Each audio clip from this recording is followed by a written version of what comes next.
से तुलना ना करें। और ये लोग तो धर्म को तोड़ने का एक्सपर्ट है, लड़वाने का एक्सपर्ट है बाबूलाल जी।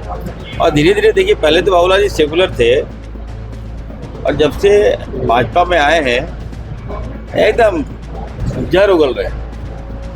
ये शोभा नहीं था, बहुत हल्की बातें बाबूलाल जी कर दी है। जहाँ जहाँ भी बड़ी बड़ी योजनाएं चल रही है, जल का, नल का या कोई संसाधन का, लेकिन सरकार पूरी तरह फेल है। सारी योजनाएं लुकी हुई है, सारी योजनाओं का कान बंद पड़ा हुआ है। आज जल की बात करें तो हमारे खास धनबाद जिला में जो पानी की चपेट, जल की चपेट है, क्योंकि हमारा धनबाद जिला अग्निप्रभा क्षेत्र है। हमारे यहाँ पानी के लेयर गर्मी के आने से पहले सूख जाता है। करना और सदन का कार्रवाई को बंद कराना या समय बर्बाद करना ये उचित नहीं है। इस पे सरकार का उचित हम लोग जवाब दे रहे थे और उन्होंने आश्वासन भी दिया है कि आने वाले दिनों में हम इस पे सुधार करेंगे। विपक्ष सिवाय इसके कि भाग जाओ, तो वो भी अब देख रहा है कि पब्लिक उसको एक्सेप्ट नहीं कर रही है, इसलिए लोग नहीं निकल पाए। जहां एक तरफ बीजेपी जो है डीजे बजाने को लेकर जो है हंगामे कर रही है, वहीं दूसरी तरफ गैस सिलेंडर पेट्रोल के मामले को लेकर जो है सत्ता पक्ष सवाल पूछ रही है। हो सकता है कल प्रोटेस्ट भी सदन में आपको देखने को मिल सकते हैं। महागठबंधन के तमाम जो जितने या सत्ता पक्ष के जो जितने भी विधायक हैं वह आपको नजर आएंगे। लेकिन सदन के अंदर में बता दें आपको कि जल संसाधन विभाग की ओर से चर्चाएं की गई। वही विस्थापन के मुद्दे पर जयराम महतो ने अपनी बातों को, जो जिसकी ज़मीन गए हैं उसको नौकरी को लेकर जो है मुद्दे को उठाया है। बाहर क्या कुछ सदन की कार्यवाही समाप्ति होने के बाद तमाम विधायक और मंत्री ने कहा है, यह कुछ आप सुनिए। नजर आ रही है शाम को लेकर, अभी तक कोई क्लियर नहीं है, लेकिन पार्टिसिपेशन कर रहे हैं मजबूती से। कितने सीटों पर ऐसे ओवरऑल कुछ आप लोगों ने तय किया है? कितने सीटों को आइडेंटिफाई? गणित बनेगा, अभी नहीं हो पाया है, लेकिन जल्दी बन जाएगा। लेकिन हम लोग वहाँ पूरी ताकत से वहाँ पर पार्टिसिपेट कर रहे हैं। और कांग्रेस के प्रदेश अध्यक्ष आसाम के जिस तरीके से आज सीएम से मिलने आए, उसको क्या समझा जाए? साहब से बात किए, मतलब तो पॉजिटिवली हम लोग बात कह ही सकते हैं। कुछ न कुछ ऐसा बातें तो है, तो ये सब ठीक है मिला के। गठबंधन में जेएमएम जाएगा वहाँ कांग्रेस के साथ? हम लोग बातचीत हुई है, बात क्या हुई है अभी नहीं पता, लेकिन हम लोग तैयार हैं। हमारा जहाँ डोमिनेशन है हम लोग तैयार हैं। कितनी पोटेंशियलिटी दिख पा रही है आसाम में जेएमएम के लिए, क्योंकि आप लगातार वहाँ जा रहे हैं? जितने भी वहाँ संगठन है, सभी संगठन जेएमएम के ही सिंबल में लड़ने को तैयार है।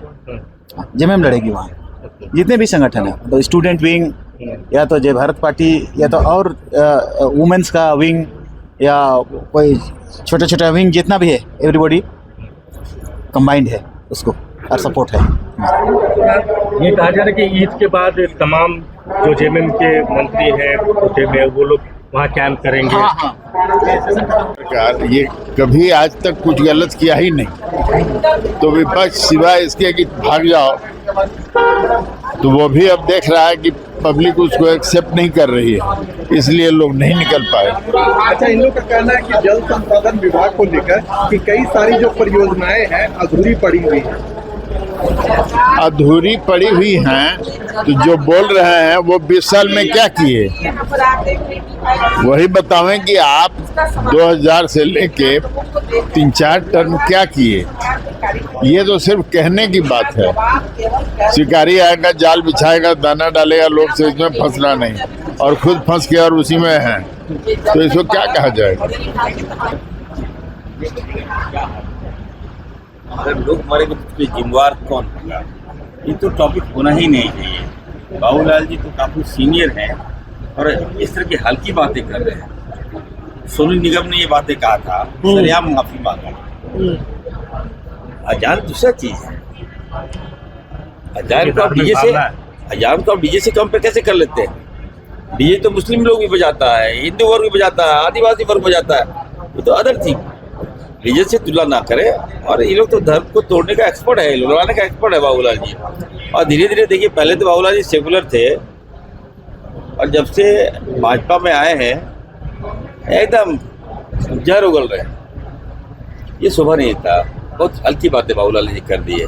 अगर कहा है तो इन्होंने। विधानसभा पटल में बात रखने का काम करते हैं कि हमारे यहाँ खास करके हमारे बागमारा का छोड़ दीजिए, बागमारा साथ साथ पूरे प्रदेश में जहाँ जहाँ भी बड़ी बड़ी योजनाएं चल रही है, जल का, नल का या कोई संसाधन का, लेकिन सरकार पूरी तरह फेल है। सारी योजनाएं रुकी हुई है, सारी योजनाओं का कान बंद पड़ा हुआ है।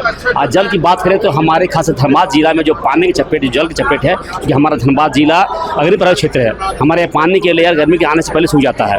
प्रत्येक बार हमें बात रखने का काम करता है कि हमारे यहाँ पानी की सुविधा को दुरुस्त किया जाए, लेकिन सरकार ध्यान देती है। जो भी योजनाएं चल रही है पूरी बंद पड़ी हुई है, लंबित पड़ी हुई है। सरकार इससे पूरी तरह फेल है। सरकार कभी नहीं चाह रही कि इस योजना को पूर्ण करे। ये रघुवर दास के समय योजना चली थी न, आज तक लंबित पड़ी हुई है। आज तक सरकार इस पर कोई ध्यान नहीं दे रही है।